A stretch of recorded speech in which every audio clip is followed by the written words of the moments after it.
की to success point में आप सभी का स्वागत है।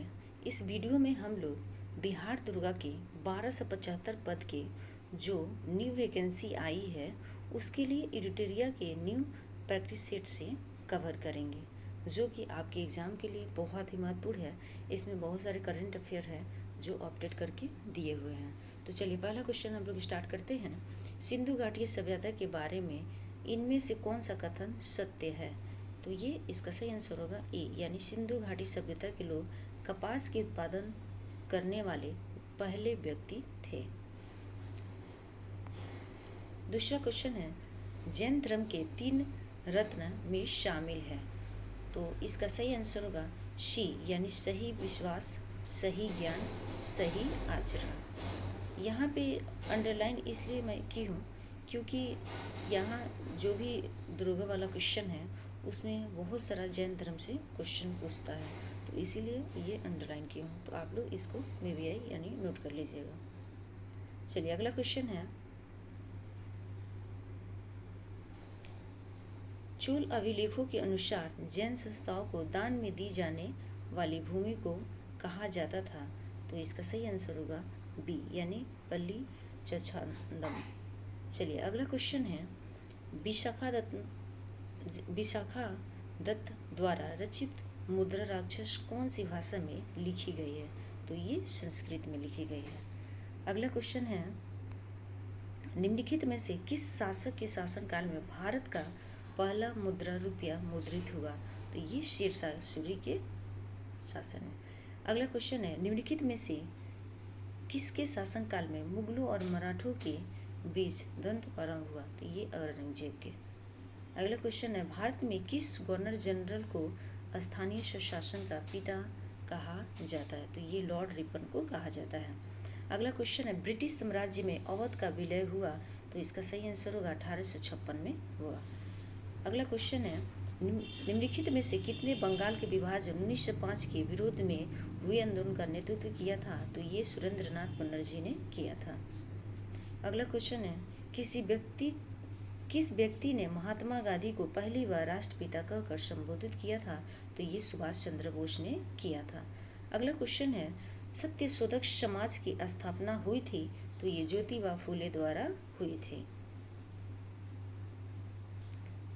चलिए अगला क्वेश्चन है, अटला देवी मस्जिद का निर्माण किस शासक द्वारा किया गया था?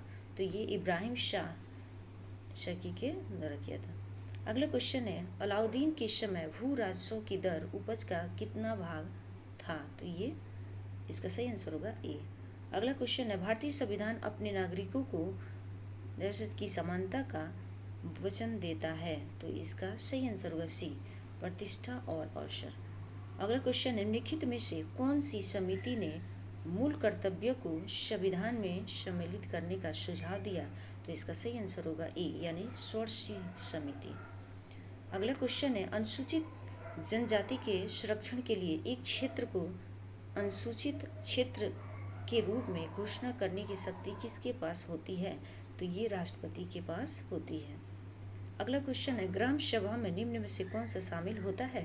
तो इसका सही आंसर होगा बी, वे सभी व्यक्ति जिनके नाम गांव विशेष में पंचायत के लिए मतदाता सूची में दर्ज है। चलिए अगला क्वेश्चन है, संविधान का निम्न में से कौन सा संशोधन केंद्र तथा राज्यों में मंत्रिपरिषद के मंत्रियों अधिकतम संख्या सीमित करता है? तो इसका सही आंसर होगा सी, यानी 91वें संविधान संशोधन में। अगला क्वेश्चन है, निम्न में से कौन सा एक संवैधानिक संस्था नहीं है? तो इसका सही आंसर होगा डी, यानी नीति आयोग। अगला क्वेश्चन है, 1946 में निर्मित अंतरिम सरकार में कार्यपालिका परिषद के उप सभापति थे? तो ये जवाहरलाल नेहरू थे। अगला क्वेश्चन है, भारतीय संविधान के किस अनुच्छेद में केंद्र शासित प्रदेशों के लिए उच्च न्यायालय का प्रावधान है? तो इसका सही आंसर होगा अनुच्छेद 241। अगला क्वेश्चन है, लोकसभा के स्पीकर का निर्वाचन होता है? तो ये लोकसभा के सभी सदस्यों द्वारा। निम्नलिखित में से कौन से मामले उच्च न्यायालय और उच्चतम न्यायालय की अधिकृतता में आते हैं, तो इसका सही आंसर होगा सी यानी मूल अधिकारों का परिवर्तन। अगला क्वेश्चन है, स्वर्ण त्रिभुज एक विशिष्ट क्षेत्र है जो मादक द्रव्यों की तस्करी के लिए प्रसिद्ध है। निम्न में से कौन सा देश इस त्रिभुज का भाग नहीं है? तो इसका सही आंसर होगा डी यानी कंबोडिया। अगला क्वेश्चन है, अंतर्राष्ट्रीय प्रवासी दिवस मनाया जाता है, तो ये 18 दिसंबर को मनाया जाता है। लुशुंग त्योहार कहाँ लोकप्रिय है? तो ये सिक्किम में लोकप्रिय है। नेक्स्ट कॉप किस खेल से संबंधित है? तो ये बैडमिंटन से संबंधित है। अगला क्वेश्चन है, सूरजताल झील किस राज्य में अवस्थित है? तो ये हिमाचल प्रदेश में अवस्थित है। अगला क्वेश्चन है, इकोसिस्टम की सही परिभाषा क्या है? तो इसका सही आंसर होगा डी यानी जीव समुदाय और उसके वातावरण का संतुलन। अगला क्वेश्चन है, परिस्थितिकी संतुलन बनाए रखने के लिए भारत में वन क्षेत्र कितने प्रतिशत होने चाहिए? तो इसका सही आंसर होगा 33 अगला क्वेश्चन है, एपीफाइट्स पौधे बहुत अधिक विकसित होने वाले पौधे हैं जो अन्य पौधों पर निर्भर रहते हैं, क्यों? तो इसका सही आंसर होगा यांत्रिक मदद हेतु। अगला क्वेश्चन, निम्नलिखित में से कौन सुमेलित नहीं है?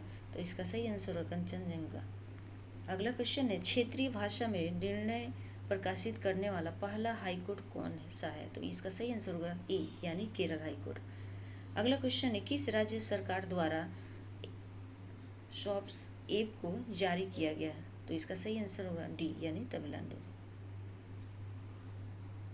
अगला क्वेश्चन है, हाल ही में संगम नौसेना अभ्यास का आयोजन भारत ने किस देश के साथ किया? तो इसका सही आंसर होगा सी यानी अमेरिका।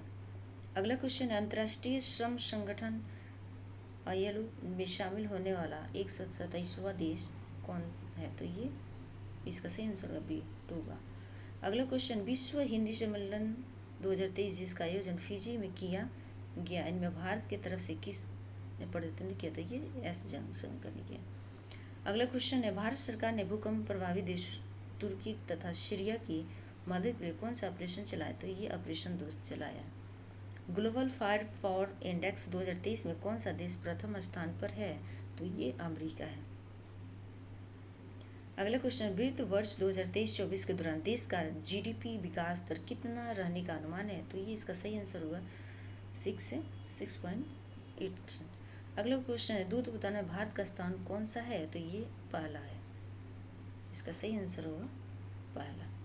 अगला क्वेश्चन है, अर्जुन पुरस्कार 2022 से शुरू से अंशु का संबंध किस खेल से है? तो ये कुश्ती से है। अगला क्वेश्चन है, ग्रैमी पुरस्कार 2023 हेतु एल्बम ऑफ द ईयर चुना गया है, तो ये हैरी हाउस को। अगला क्वेश्चन है, प्रसिद्ध पुस्तक विक्ट्री सिटी के लेखक हैं कैलाश सत्यार्थी। अगला क्वेश्चन है, विश्व केसर दिवस 2023 का थीम था, इसका सही आंसर होगा क्लोज द केयर गैप। अगला क्वेश्चन है, इंस्टीट्यूट ऑफ नॉलेज को स्थापित किया गया, तो ये इसका सही आंसर होगा ये महाराष्ट्र में। जनवरी 2023 में आए रिपोर्ट के अनुसार 2022 में भारत का सबसे प्रदूषित शहर कौन सा है? तो इसका सही आंसर होगा ए यानी नई दिल्ली। अगला क्वेश्चन, निम्नलिखित प्रश्नों में से कौन से सुमेलित नहीं है? तो इसका सही आंसर होगा डी यानी महाराष्ट्र। अगला क्वेश्चन है, हाल ही में तुलसीदास बलराम का निधन हो गया, उनका किस क्षेत्र से संबंध है? तो खेल से। भारतीय प्रतिस्पर्धा आयोग के नए अध्यक्ष कौन बने? तो ये संगीता वर्मा। अगला क्वेश्चन है, अंतर्राष्ट्रीय धर्म सम्मेलन का आयोजन कहाँ किया गया? तो ये भोपाल में किया गया। अगला क्वेश्चन, हाल ही में दयानंद सरस्वती कौन सी जयंती मनाई गई? तो इसका सही आंसर होगा बी यानी 200। अगला क्वेश्चन है, हाल ही में किसके द्वारा दुनिया की सबसे लंबे प्लेटफॉर्म का उद्घाटन हुगली में किया गया? तो ये नरेंद्र मोदी द्वारा किया गया। नेपाल के नए राष्ट्रपति कौन बने? तो इसका सही आंसर होगा ए रामचंद्र पौडेल। इसका अगला क्वेश्चन है, हाल ही में किस राज्य में याओशांग उत्सव मनाया गया? तो ये मणिपुर में मनाया गया। महाराष्ट्र भूषण पुरस्कार 2022 से किसे सम्मानित किया गया? तो इसका सही आंसर होगा ए, अप्पा साहेब धर्माधिकारी। अगला क्वेश्चन है, वंदे भारत ट्रेन का संचालन करने वाली पहली महिला ड्राइवर कौन बनी? तो इसका सही आंसर होगा सुरेखा यादव। अगला क्वेश्चन, रबी फसल की बुआई की जाती है? तो इसका सही आंसर है अक्टूबर नवंबर तक की जाती है, यानी बी। अगला क्वेश्चन है, जूट उत्पादन में अग्रणी राज्य है? तो ये पश्चिम बंगाल है। अगला क्वेश्चन है, किस भारतीय राज्य की अधिकतम सीमा म्यांमार से लगती है? तो ये अरुणाचल प्रदेश की लगती है। भारत के उत्तरी मैदान में शीत ऋतु में वर्षा होती है? तो इसका सही आंसर पश्चिमी मिजोर से। अगला क्वेश्चन, कॉफी फोर्ट के नाम से जाना जाता है? तो इसका सही आंसर होगा सेटोस्को। नंदा देवी चोटी किस हिमालय का भाग है? तो इसका सही आंसर कमाऊ हिमालय। द्वीपों का समूह लक्षद्वीप है? तो इसका सही आंसर है ए, प्रवाल द्वारा निर्मित।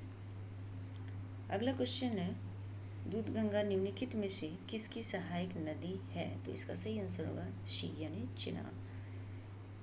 भार का एशियाई मात्रक है? तो इसका सही आंसर होगा सी, यानी न्यूट्रॉन। अगला क्वेश्चन है, निम्नलिखित में से कौन सा यंत्र समुद्र के स्तर से ऊपर की वस्तु को देखने के लिए पनडुब्बी में प्रयोग किया जाता है? तो इसका सही आंसर होगा बी। अगला क्वेश्चन, यदि कार्य का मान धनात्मक हो तो जिस निकाय पर कार्य हो रहा है क्या प्रभाव पड़ेगा? तो इसका सही आंसर होगा डी। अगला क्वेश्चन है, यदि दो कणों के बीच की दूरी बढ़ जाती है तो इनके बीच गुरुत्वाकर्षण बल पर क्या प्रभाव पड़ेगा? तो इसका सही आंसर कम हो जाएगा। उत्प्रेक्षे बल और भार कार्य करते हैं? तो इसका सही आंसर होगा विपरीत दिशा में। अगला क्वेश्चन है, निम्न में से क्या तरंग की विशेषताएं नहीं है? तो ये माध्य। अगला क्वेश्चन है, निम्नलिखित में से कौन सा विकल्प रासायनिक परिवर्तन है? तो इसका सही आंसर होगा ए, यानी दूध का दही में परिवर्तन होना। अगला क्वेश्चन है, निम्नलिखित में से किसके परमाणु की अविभाज्यता के बारे में बताया? तो इसका सही आंसर होगा ए, डाल्टन। निम्नलिखित में से कौन सा सामान्य तापमान पर द्रव अवस्था में है? तो इसका सही आंसर होगा ए। अगला क्वेश्चन है, निम्नलिखित में से कौन सा किसी धातु का इलेक्ट्रॉनिक विन्यास नहीं है? तो इसका सही आंसर होगा बी। चलिए अगला क्वेश्चन है, निम्नलिखित में से किसी एक तत्व के भार की तुलना में एक मूल विशेषता माना जाता है? तो इसका सही आंसर होगा परमाणु। अगला क्वेश्चन, ऑक्सीकरण प्रतिक्रिया में निम्नलिखित में से क्या होता है? तो इसका सही आंसर होगा बी, इलेक्ट्रॉन की कमी होती है। अगला क्वेश्चन है, यदि किसी लौह का पीएच मान 0 हो तो वह क्या होता है? तो इसका सही आंसर सख्त एसिड और कमजोर बेस। अगला क्वेश्चन है, जलीय विलय में किसी अम्ल क्षार में क्या परिवर्तन होता है? तो इसका सही आंसर होगा क्षार जल में OH आयन निर्मित करते हैं। अगला क्वेश्चन है, उष्ण निष्कर्ष ये गैस का क्या नाम है जिसे आधुनिक आवर्त सारणी के पहले आवर्त में रखा गया? तो इसका सही आंसर होगा बी, यानी हीलियम। अगला क्वेश्चन है, धातुओं का व्यापक उपयोग निम्न में से किसमें होता है? तो इसका सही आंसर होगा बी, यानी खाद। कास्टिक सोडा का रासायनिक नाम है? तो इसका सही आंसर होगा सोडियम हाइड्रोक्साइड। अगला क्वेश्चन है, हीमेटोलॉजी का अध्ययन निम्नलिखित में से किससे संबंधित है? तो इसका सही आंसर होगा ए, यानी रक्त से। पानी की कमी के कारण कोशिका की कुचलित भित्ति से अलग होने की प्रक्रिया को क्या कहा जाता है? तो इसका सही आंसर होगा डी। हमारे शरीर में वसा संचायक ऊतक कौन सा है? तो इसका सही आंसर होगा ई, यानी एडिपोज ऊतक। अगला क्वेश्चन है, अस्थायी ऊतकों के निर्माण के लिए एक अस्थायी संरचना आकार और क्रिया अपनाने की प्रक्रिया को क्या कहा जाता है? तो इसका सही आंसर भी भेदन कहा जाता है। अगला क्वेश्चन है, पादपों में सबसे प्रचुर मात्रा में उपस्थित तत्व है? तो इसका सही आंसर होगा कार्बन। निम्नलिखित में से किसने सजीव वस्तुओं में लक्षणों की आनुवंशिक के सिद्धांतों के प्रतिपादन में योगदान दिया? तो इसका सही आंसर होगा गेंगर मेडल। अगला क्वेश्चन है, जो निम्नलिखित में से किस संघ से संबंधित है? तो इसका सही आंसर होगा ए। निम्नलिखित में से किस में होमोडोट दांत पाए जाते हैं? तो इसका सही आंसर होगा मछली। अगला क्वेश्चन है, मनुष्य के पाचन तंत्र में उत्सर्जित अम्ल कौन सा होता है? तो इसका सही आंसर होगा डी। अगला क्वेश्चन है, निम्नलिखित में से कौन सा रोग संजनित नहीं है? तो ये इसका सही आंसर होगा बी, यानी तपेदिक। अगला क्वेश्चन है, 1949 में भारत सरकार द्वारा निम्नलिखित राष्ट्रीय आय समिति का अध्यक्ष निम्नलिखित में से कौन था? तो ये सही आंसर होगा बी यानी पी सी महालनोबिस। अगला क्वेश्चन है national academy of agriculture research management स्थित है? तो ये हैदराबाद में है। अगला क्वेश्चन निम्नलिखित में कीमत सूचांकों में से केंद्र सरकार के कर्मचारियों की मजदूरी में क्षतिपूर्ति हेतु विकास प्रयोग किया जाता है? तो इसका सही आंसर होगा बी यानी औद्योगिक कर्मियों के लिए उपभोक्ता कीमत सूचांक। अगर हमारा वीडियो अच्छा लगे तो प्लीज़ आप लाइक शेयर सब्सक्राइब ज़रूर कीजिए। और यहाँ से मैथ का क्वेश्चन है, अगर आपको इसका मैथ का वीडियो अलग से मिल जाएगा, अगर आपको चाहिए तो प्लीज़ आप कमेंट कीजिएगा, क्योंकि ऑलरेडी मैथ का वीडियो बना हुआ है। तो आप लोग एक बार देखिए, बहुत ही ईजी वे में बना हुआ है। और हमारा वीडियो प्लीज़ आप लोग लाइक कीजिए, शेयर कीजिए और सब्सक्राइब कीजिए। Thank you.